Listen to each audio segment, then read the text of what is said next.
Good morning everyone, welcome to our YouTube channel success era. राज्य में 94,000 शिक्षकों की बहाली के लिए तकरीबन 1100 पंचायत नियोजन इकाइयों के लिए पंचायत चुनाव के बाद ही काउंसलिंग के आसार। इन 1100 पंचायत नियोजन इकाइयों के तकरीबन 10,000 शिक्षक पद के लिए काउंसलिंग होनी है। आपको याद दिला दूं कि शिक्षा मंत्री विजय कुमार चौधरी की पहल पर राज्य में तकरीबन 94,000 प्रारंभिक शिक्षकों की नियुक्ति के लिए 2 चरण में काउंसलिंग हुई। पहले चरण में उन नियोजन इकाइयों के लिए काउंसलिंग हुई जिनमें छूटे हुए दिव्यांग अभ्यर्थियों के आवेदन नहीं पड़े थे। दूसरे चरण में उन नियोजन इकाइयों के लिए काउंसलिंग हुई जिनमें छूटे हुए दिव्यांग अभ्यर्थियों के आवेदन पड़े थे। पहले चरण की काउंसलिंग गत 5 जुलाई से शुरू होकर के 12 जुलाई तक हुई थी और इससे इतर दूसरे चरण की काउंसलिंग गत 2 अगस्त से शुरू होकर के 13 अगस्त तक चली थी।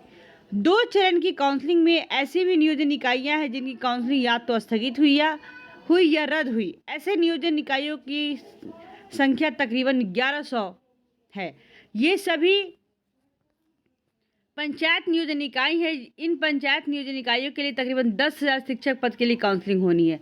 हालांकि काउंसलिंग के लिए पहले राज्य निर्वाचन आयोग से अनुमति लेने की शिक्षा विभाग की तैयारी से संकेत मिले थे, लेकिन पंचायत चुनाव और चयनित शिक्षक अभ्यर्थियों के सर्टिफिकेट की जाँच में अधिकारियों को लगे रहने की वजह से इसके आसार नहीं बन रहे हैं। एक चीज़ मैं आपको बात बता दूं कि मैंने पहले ही हर वीडियो में ये बात कहा है। कई सारे हमारे फ्रेंड जो है उन्होंने ये बात कहा कि ऐसा क्यों बोल रही हैं, चाहे कुछ भी, कि ये पंचायत चुनाव जो भी चल रहा है और इलेक्शन कमीशन कभी भी आचार संहिता का उल्लंघन नहीं कर सकता है, जिसके कारण हमारी जो बहाली प्रक्रिया है यह पंचायत चुनाव के भट्टे चढ़ चुकी है। अगर हमारी गवर्नमेंट को ये काम करनी होती तो पहले ही, जैसे जुलाई के बाद अगस्त हुआ, सितंबर आया, वो शेड्यूल जारी कर देती। जुलाई में जो काउंसलिंग शुरू हुई थी 2 जुलाई से, उसी समय 3 अगस्त वाला भी शेड्यूल जारी हो चुका था। बस सब्जेक्ट अलग अलग करना था, 1 to 5 और 6 to 8 का साइंस, सोशल साइंस अलग अलग करना था, जिसकी वजह से काफ़ी आसान तरीके से अगस्त वाली काउंसलिंग हो पाई थी। लेकिन सितंबर की जो काउंसलिंग की थी तीसरे चरण की काउंसलिंग, उसकी कोई कहीं चर्चा नहीं की गई थी। लेकिन बहुत सारे नियोजन इकाई में काउंसलिंग कैंसिल हो गई किसी न किसी कारण से, जिसकी वजह से तीसरे चरण काउंसलिंग की आवश्यकता पड़ी। जब स्टेट गवर्नमेंट से पूछा गया तो उन्होंने कहा कि अभी पंचायत चुनाव चल रहा है, इसलिए पंचायती राज से इसे परमिशन लेने की आवश्यकता है।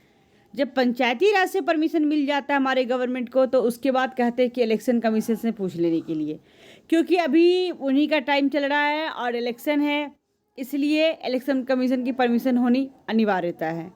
हमारे गवर्नमेंट के पास शिक्षकगण कम है, जिसपे उन्होंने ऑन ड्यूटी लगा रखा है डॉक्यूमेंट वेरिफिकेशन के लिए।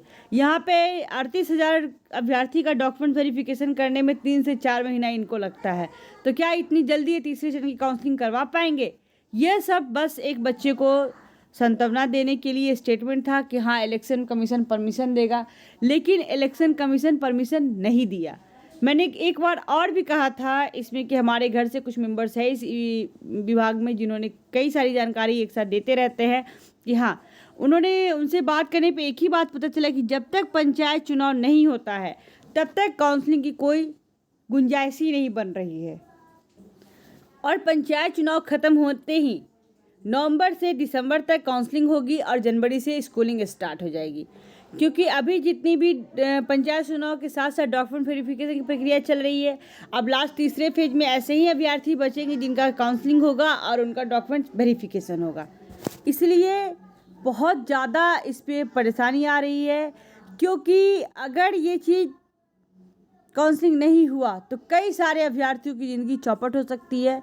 और साथ में बहुत टाइम से लोग इंतज़ार कर रहे थे इस काउंसलिंग का, वही साथ ही फिर अटक रही स्कूलों में लगभग 90,762 शिक्षकों की भर्ती प्रक्रिया। शिक्षक बहाली विभाग ने निर्वाचन आयोग से पूछा तो मिला जवाब, कोर्ट का कोई आदेश है? उन्होंने कहा कि कोर्ट अगर इस चीज़ को आदेश देता, हर चीज़ के लिए न्यायिक विभाग को अपनाया जाए, न्यायिक रास्ता, कोर्ट का रास्ता लिया जाए, तो ये बहाली और ज़्यादा लंबित हो जाएगी। देखिए इसमें क्या दिया है अपडेट। प्रारंभिक स्कूलों में 90,762 शिक्षकों की बहाली एक बार फिर से अटक दिख रही है। 24 अगस्त से पंचायत चुनाव को लेकर के आचार संहिता लागू हो गई है। दूसरे चरण के लगभग 1100 नियोजन इकाइयों में 10,000 पदों के लिए 1 लाख से अधिक अभ्यर्थियों की काउंसलिंग का मामला अभी भी उलझा हुआ है। शिक्षा विभाग ने राज्य निर्वाचन आयोग से अनुमति मांगी तो इस पर आयोग ने शिक्षा विभाग से जानकारी मांगी कि बहाली मामले पर न्यायालय से कोई आदेश है क्या। अब शिक्षा विभाग को आयोग को जवाब भेज रहा है कि शिक्षक बहाली प्रक्रिया 2019 से चल रही है, जिसमें कोई न्यायिक ये जो है आदेश नहीं है। चिट्ठी पत्री में उलझी है भर्ती। संभावना है कि शिक्षा विभाग से पंचायती राज और अब निर्वाचन आयोग से घूम रहे सहमति मामले का पत्राचार से संभावना है कि पंचायत चुनाव के बाद ही काउंसलिंग प्रक्रिया पूरी हो। और हकीकत यह भी है कि सरकारी अधिकारी और कर्मचारी पंचायत चुनाव में फंसे हैं। शिक्षा विभाग ने पिछले 2 चरण में चयनित 38,000 अभ्यर्थियों के प्रमाण पत्र की जांच 30 अक्टूबर तक पूरा करने का डेडलाइन तय किया है, जिसमें बहुत सारे शिक्षक अभ्यर्थी इस काम में जुटे हैं, कुछ तो इलेक्शन में जुटे हैं, जिसके कारण जो है हमारी काउंसलिंग प्रक्रिया के लिए हमारे पास टीम नहीं बचा है। जो ये अपडेट आती है कि विभागीय सूचना वो तैयार कर चुके हैं सारी चीज़, ऐसा कुछ नहीं है, क्योंकि उन्होंने जिनकी ट्रेनिंग करवाई है वो ऐसे ही अभ्यर्थियों से काउंसलिंग करवा सकते हैं, मतलब अपने डिपार्टमेंट के शिक्षकों से। अगर उन्होंने ट्रेनिंग ही नहीं करवाई है तो ऐसे लोगों के हाथ में काउंसलिंग प्रक्रिया नहीं दे सकते। इतने ट्रेनिंग होने के बाद भी, इतने वेल ट्रेंड होने के बाद ही फर्जी अभ्यर्थियों का घुसपैठिया बैठ चुका है हमारे बिहार के शिक्षक बहाली में। और अनट्रेंड से अगर काउंसलिंग करवाते हैं तो कई सारी परेशानी सामने आएगी। इसलिए यह बहाली किसी भी तरीके से तीसरे की जो काउंसलिंग है चुनाव के बाद ही होगी। साथ ही देखिए मतलब नियोजन में ठहराव की स्थिति 2 चरण में रह गए थे। 47,906 पद रिक्त। जुलाई और अगस्त में हुई काउंसलिंग में पहले से 5वीं के लिए 26,000 और 286 व कक्षा 6 से 8 के लिए 11,000, 228 को मिलाकर कुल 38,014 पदों पर ही योग्य शिक्षकों का चयन किए जा सके, जिसमें 36,428 प्राथमिक और 11,478 मध्य विद्यालय के शिक्षक पद रिक्त रह गए हैं।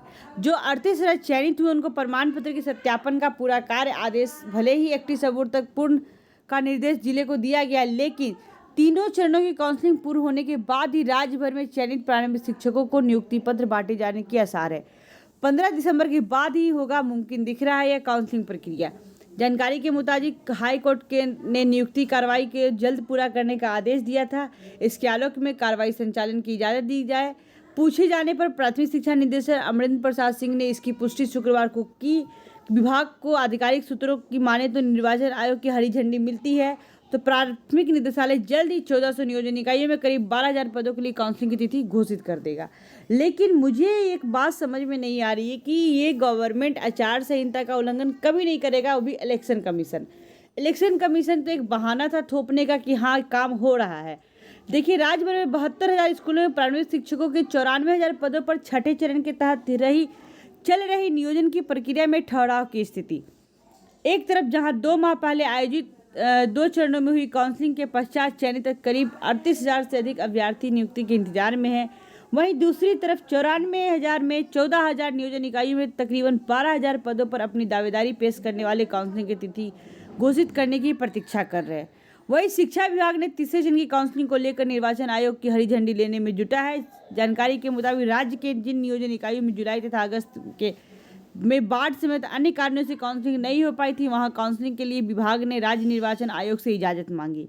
इस पत्र के जवाब में निर्वाचन कार्यालय के शिक्षा से पूछा क्या माननीय न्यायालय से कोई तिथि नियुक्ति के लिए निर्धारित की गई है। शुक्रवार को इसका जवाब शिक्षा विभाग के प्राथमिक शिक्षा निदेशालय के लिए राज्य निर्वाचन आयोग कार्यालय को भेजा गया है। अब देखते हैं इनके जवाब के उपरांत क्या जवाब निर्वाचन आयोग का होता है, क्या फैसला आता है। उसी के फैसला पे हमारे सभी शिक्षक अभ्यर्थियों की आस टिकी है कि निर्वाचन आयोग कम से कम हरी झंडी दे दे, जिससे कि हमारे जितने भी काउंसलिंग हुए अभ्यर्थी है और जितने भी हमारे शिक्षकगण बचे हुए हैं उनका काउंसलिंग हो सके। क्योंकि ये काउंसलिंग होने के बाद एक थोड़ा संभावना ये मिल सकता है कि हमारे बिहार में कि अब हमें जॉब मिलेगा। और इसी के आस में 2019 क्या 2011 से अभ्यर्थी बैठे हुए हैं। बैठे क्या कह सकते हैं, कितनों की तो लाइफ चौपट कर दी इस बिहार की शिक्षा व्यवस्था ने। देखते हैं दोस्तों क्या तीसरे चरण की काउंसलिंग की अपडेट मिल पाती है, और जैसे ही कुछ मुझे अपने तरीके से कुछ खबर मिलती है तो मैं आप लोगों के साथ शेयर करती हूँ। लेकिन एक बात तो तय है कि बिहार सरकार इसको टाल रही है, और इलेक्शन कमीशन ने जैसे ही पूछा कि आपके पास कोई न्यायालयिक आदेश है, न्यायालय से कोई आदेश है इस काउंसलिंग को पूरा करने या इस भर्ती प्रक्रिया को पूरा करने का, तो उन्हें जवाब देना चाहिए था, या फिर न्यायालय से आदेश ले करके जवाब देना चाहिए था इलेक्शन कमीशन को, क्योंकि चुनाव जो है दिसंबर तक चलने वाला है, और दिसंबर के बाद तीसरे चरण की काउंसलिंग होगी। उस काउंसलिंग के बाद फिर डॉक्यूमेंट वेरिफिकेशन। ये बहाली 22 मार्च तक भी कंप्लीट होती नहीं दिख रही है। 19 से 20, 20 से 21 और 21 से 22 होने को है, लेकिन हमारे शिक्षा विभाग के कान पर जू तक नहीं रेंगता है। देखते हैं दोस्तों क्या अपडेट आती है, इसलिए इस चैनल पर बने रहे, इसे लाइक करें, सब्सक्राइब करें और शेयर करना बिल्कुल ना भूलें। Thanks for watching this video. Thank you दोस्तों।